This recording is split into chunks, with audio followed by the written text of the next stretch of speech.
Hello, I'm going to share my screen directly. Let's understand one scenario. I have two application servers running, application server 1 and application server 2. Now, by mistake, I am going to delete this. By mistake, I just terminated one EC2 instance. It's terminated. Now, once you terminated your instance, there is no way to get it back. Now, just imagine that you have your servers or instances running on your AWS platform and accidentally you deleted this. It is your production environment. There are chances that we make this kind of mistakes, right? We want extra layer of protection. So what we can do, we can enable termination protection, right? So what happened, you cannot delete this accidentally. So let me explain you how I can do this. I already deleted application server 1, it is terminated now.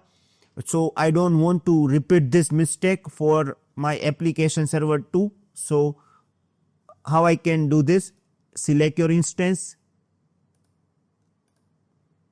go to action, and here we have instance setting and we have one option, we call it termination protection. See, change termination protection and it is enabled. So now I have enabled termination protection for my application server 2.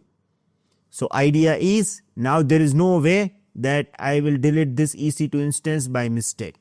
Suppose if I am going to delete this instance, terminate instance, see, fail to terminate an instance, the instance number may not be terminated, modify its disable API termination, right? So I am not able to delete this instance by mistake because I just added one extra layer of security. Suppose now I am aware about this, I want to delete this instance, I can.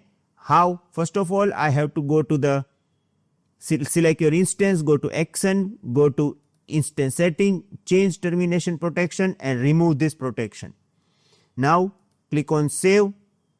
Now suppose if I want to delete this, I can. So I just disable termination protection, and now if I am going to click on terminate instance, right, I can delete this. Now you may have one question that okay, we got it, but sometime suppose I forget to add this layer of security, right? Because I have to enable this once my instance will be ready.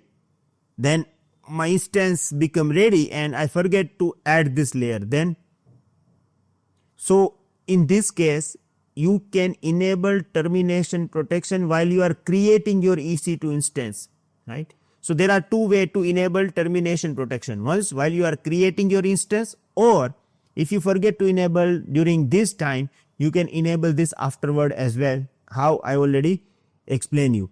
Now suppose if I am creating new EC2 instance and I want to enable termination protection, how I can do this? Let's say that application server 3, okay, you have to go to the advanced details and here you will get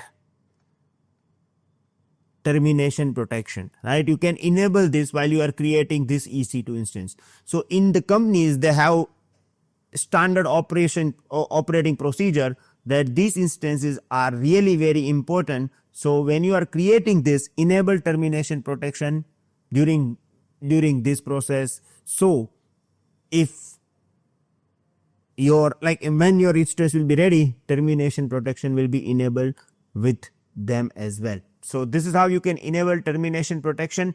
There is an option for stop protection, right? Suppose you don't want, specifically if you have instance store AMI, right? You don't want that anybody can stop your EC2 instance. So you can enable this stop protection as well. Now I am going to enable this stop protection as well because we already understood the idea of termination protection. So let's understand the idea of stop protection as well, and not going to touch anything. Let me click on launch instance. Yeah, here I have to provide a key pair. I will use CloudFox keys now for all the subsequent practicals. So it is done. Now it will take some time to create this, but if I'm going to the instance stat, okay, let's wait because right now it is under progress, so we need to wait.